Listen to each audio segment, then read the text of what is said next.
Welcome to the I-24 News National Security Podcast in partnership with INSS, the Institute for National Security Studies. I'm your host, Nicole Zedeck. Each week, we bring you in-depth discussions with expert analysts on some of the most pressing national security challenges facing Israel today. So, let's get started.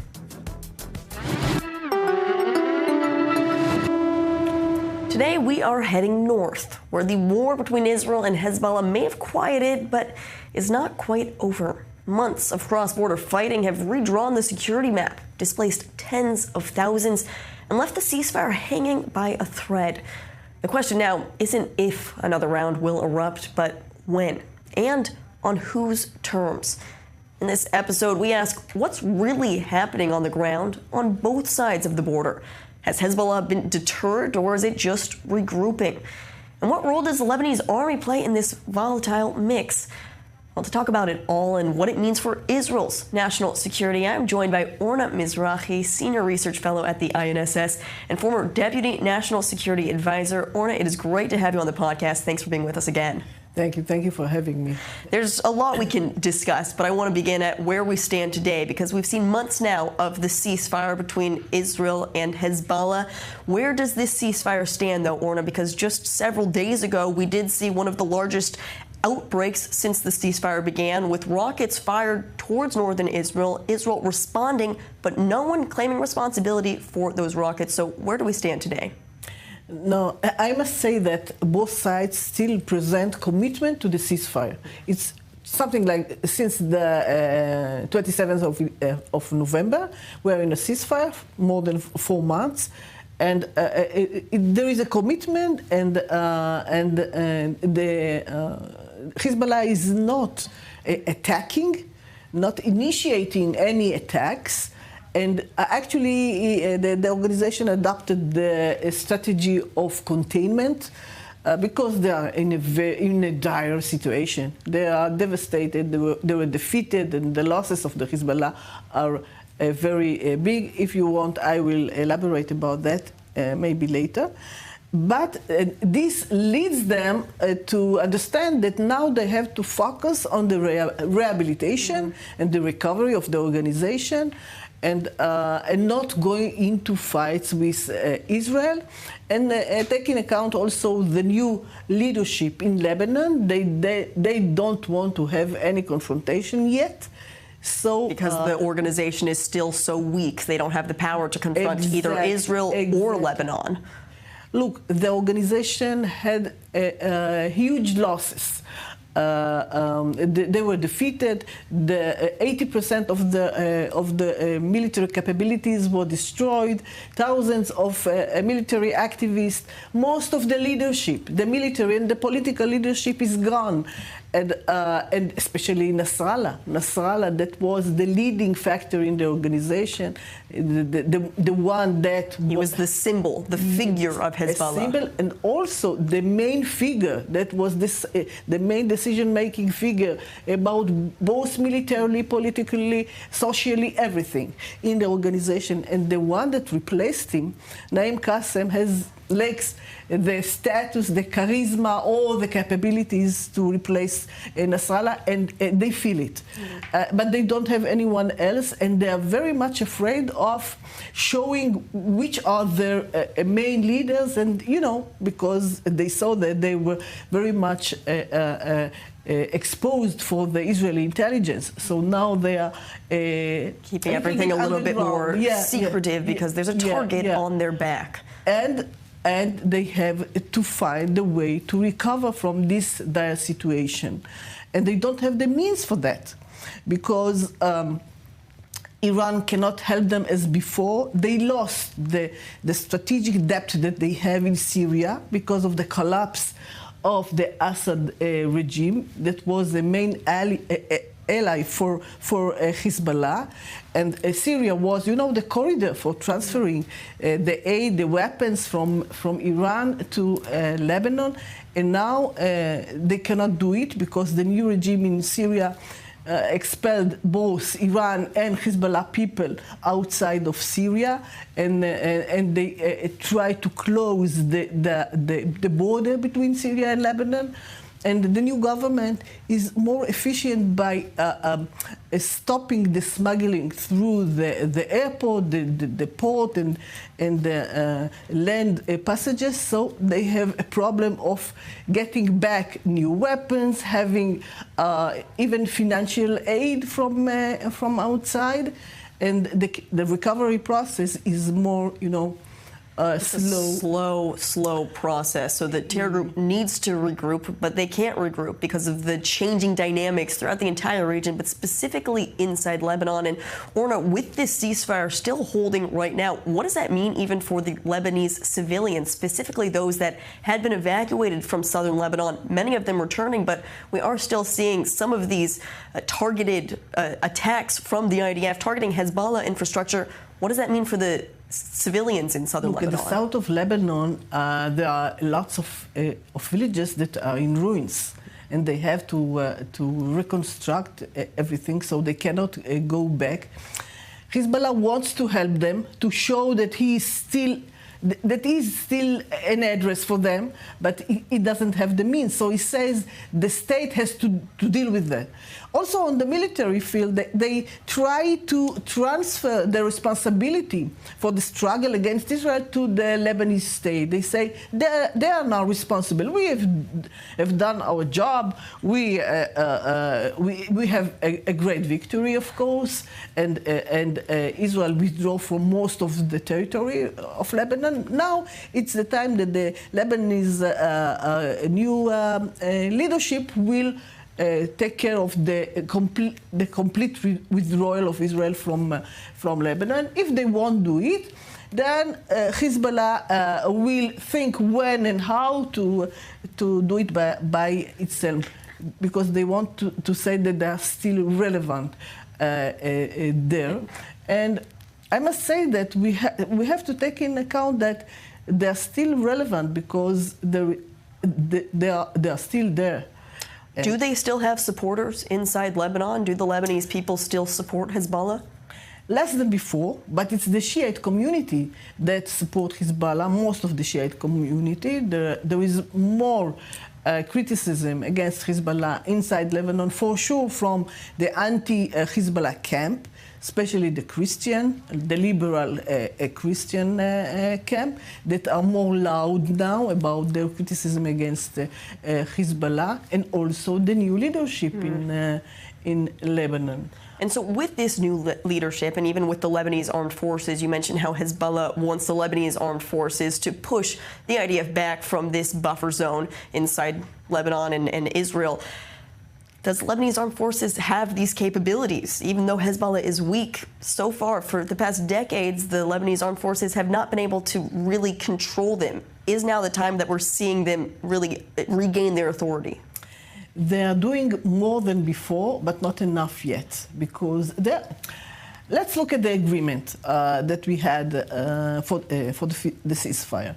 The agreement said that the Lebanese army has to replace the IDF that will withdraw from all of the territory gradually, and then the main mission will be to take care that there will be zero military presence of Hezbollah or any other military factor in the south of Lebanon, besides the Lebanese forces, the Lebanese army. And this is a huge mission that they cannot perform now. And this is why Israel has to do what we are doing. Now, what the agreement also, Israel had, I'm talking as Israeli, we had two main achievements in this agreement that changed the situation if we compare it to the let's say, to the end of the Second Lebanese War. One of the fact that in the agreement, in a side letter that we had with the Americans, the possibility that the IDF will have a freedom of action if it sees threats, developing threats, it can act, and if he asks the Lebanese army to do something and they don't do it, he can act. This freedom of action is very important. And actually, this is what we are doing now. According to this right of action, we are, when we see threat, or when we see Hezbollah operatives or weapons in this area, the IDF attacks, because there is a change in the strategy of the IDF relatively since what was happening before, that we were more containing what was happening, the military buildup. Now there is zero patience for that. And since they cannot do it, the IDF is doing it. Another achievement for the IDF was the fact that the Americans are involved. This is major. We have an American general that is involved in the implementation of the agreement. He is leading the 5-member enforcement committee, and so we have an address to ask them to make sure that everything is happening and to enforce this ceasefire. And bring the message to the other side, and makes the things more understandable between two sides. And it's a strong force, having the Americans involved in wanting peace in the region and stability. But so then, Orna, how does the new Lebanese president and prime minister play into this? Because they're also put in a difficult choice, almost a Sophie's choice, if you will, where on the one hand, they want to see, it seems, change for their country, but on the other hand, as you mentioned, there are still Hezbollah supporters. Hezbollah still has some sort of a grasp because they are still there. So how do they navigate this balancing act? Yeah, it's a very complicated, strategy that they have to adopt, because their new agenda says that they want the recovery of Lebanon under the slogan recovery and rescue. And they want, because Lebanon is a very difficult situation economically, and the implications of the war, the ruins, and the war was very expensive. And now to recover, they need something like, according to the International Bank, something like $11 billion damage for the Lebanese. And this is already an economy that had been struggling before the war. A few years before the war. So it's a huge mission to try to recover the Lebanon, and this is their main mission. Now, they also say about Hezbollah two things. They are talking about the monopoly of the state on weapons. Weapons must be just on the hands of the state, meaning the Lebanese army, and not independent militia led by external interests or factors, meaning Iran. And another things that they are saying all the time in every speech or interview, the Prime Minister just was saying it a few days ago, that the decision about war and peace must be in the hands of the state and not independent militia, meaning Hezbollah. We have a mutual interest with them. But how do they make sure that Hezbollah does not reintegrate into the state? Because that was one of the main problems before this war, the fact that Hezbollah members did serve on the parliament. They had a voice inside the government. How does this new government make sure that doesn't happen again? They are still in the parliament. They are still part of the Lebanese political system, but they are weaker also there. And for example, the new government that was formed now 2 months ago by the new prime minister that is also anti-Hezbollah prime minister, Hezbollah's influence is limited. He has few ministers, but they're not so influential. He lost his a blocking third. They had in the previous government, they had a blocking third that they could say they don't accept any decision that were against their interests. Now they cannot do it anymore. And so their influence is less than it was as before, but they don't want to, that they will be that they have no part in this government, because they represent most of the Shiite sect in Lebanon. So they want that they will have, political representation, but not to be an independent militia, having weapons and deciding when and how to attack Israel, that Lebanon doesn't want to go there. So they try to keep them on the political, to be part of the political, and try. Now, there is a mutual interest between Israel and Lebanon and this leadership about, weakening Hezbollah, but, it's an unspoken understanding. They don't talk about it. That all the time saying that Israel is not, is violating still violating the agreement. It has to move out from Lebanon because we are keeping 5 points along the border, and that Israel is attacking too much and violates the. But I think that if you will ask them, secretly, they will say it serves their. This is more what they're saying just to save face and for publicity, but on the backside, it does seem like this serves both interests. And that brings me to one of the most recent talks that we heard about just several weeks ago, in fact, the talks between Israel and Lebanon, brokered by the United States, once again, this strong force in the region, to actually demarcate the blue line and this heavily contested area between Israel and Lebanon. Now, even as a gesture of goodwill, we did see Israel release 5 detained Lebanese forces, likely Hezbollah operatives, although they hadn't been actually claimed as that. We're seeing this gesture of goodwill from Israel. We heard the announcement of those talks, but we haven't really seen any movement towards them. And so what is your analysis on the future of these talks actually forming some sort of a real negotiation and peace effort between Israel and Lebanon? We have to understand the limitation and the difficulties of this new government. They don't want to have a very violent confrontation with Hezbollah, or to have another civil war. That they had two of them in the past. So they have to be very cautious.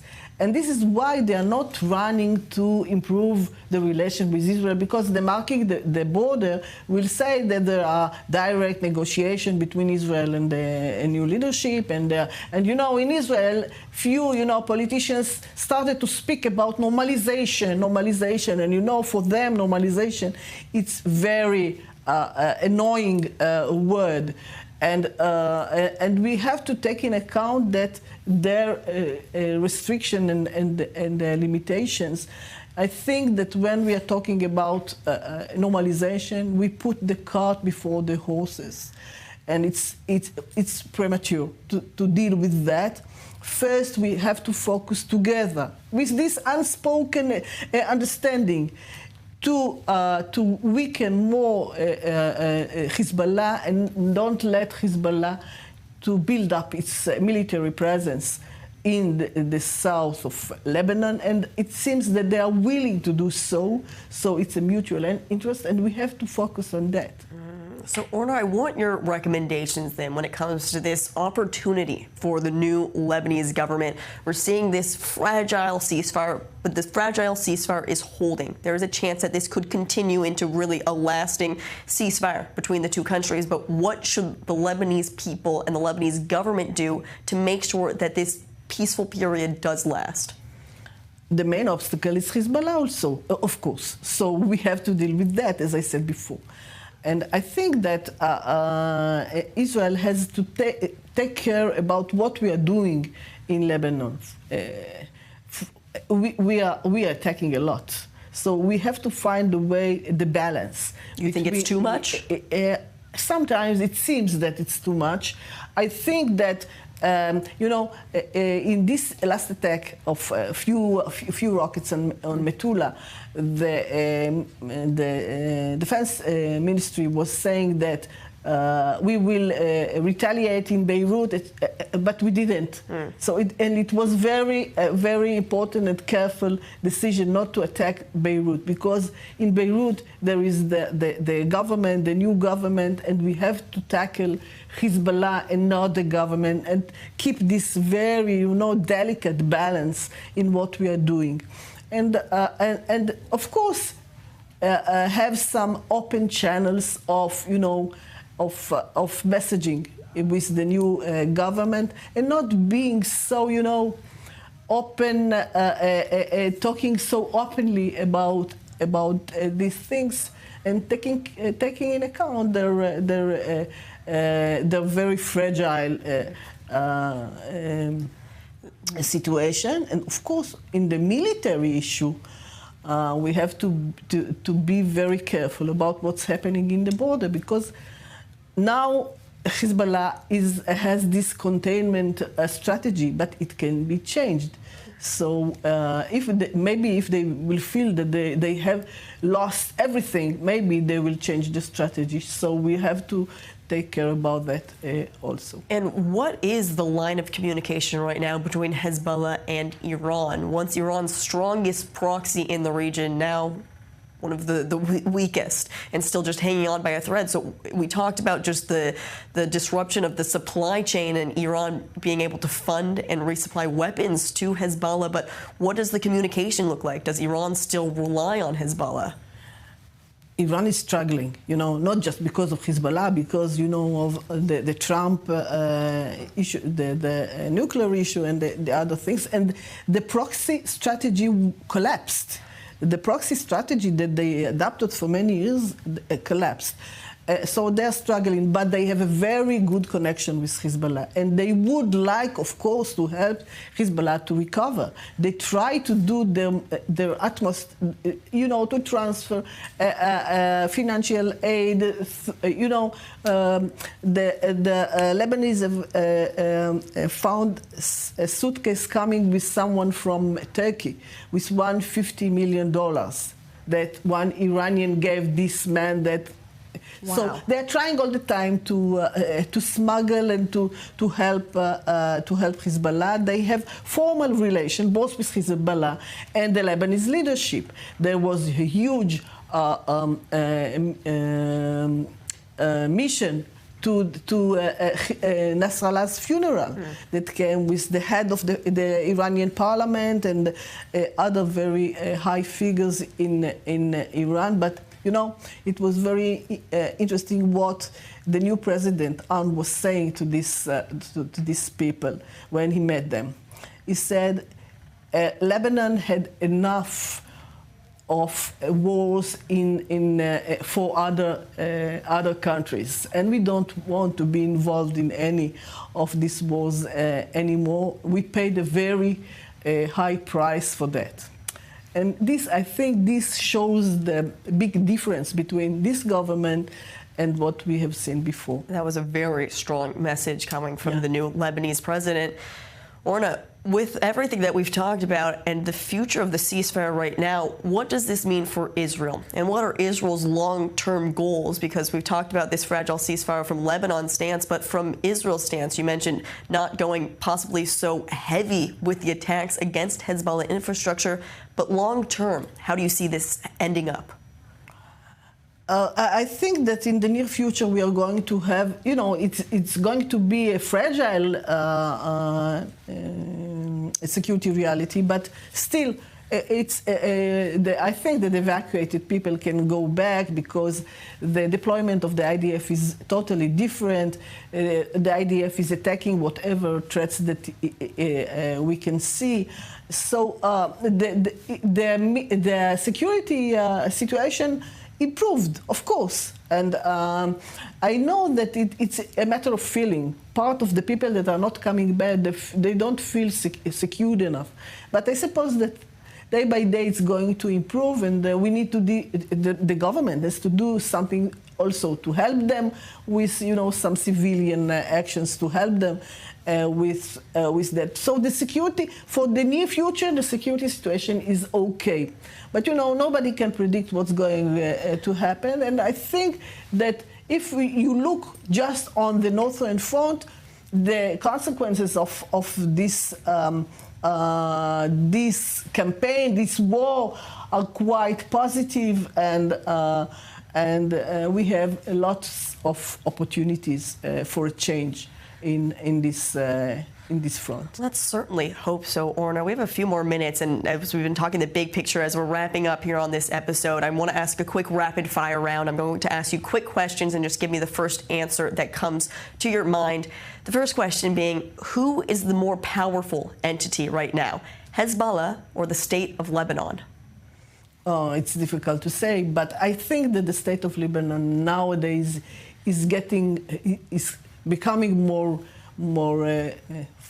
powerful than Hezbollah, although Hezbollah has the weapons, better weapons than the state has. And that's always a concerning aspect when it comes to that. Orna, what do you see for the future then when it comes to this ceasefire? Do you see prolonged skirmishes, cross-border fire? Do you see real peace, or do you see everything going back to where it was and an eruption of full-scale war again? All of these scenarios can happen, but I would stick with, with the vision, the positive vision of hoping that we are going to improve this situation, and maybe if this leadership is going to be more powerful, we can have a change in the relations between Israel and Lebanon. So on that note then, is a real peace agreement between Israel and Lebanon, is it realistic in the next, let's say, 1 to 3 years?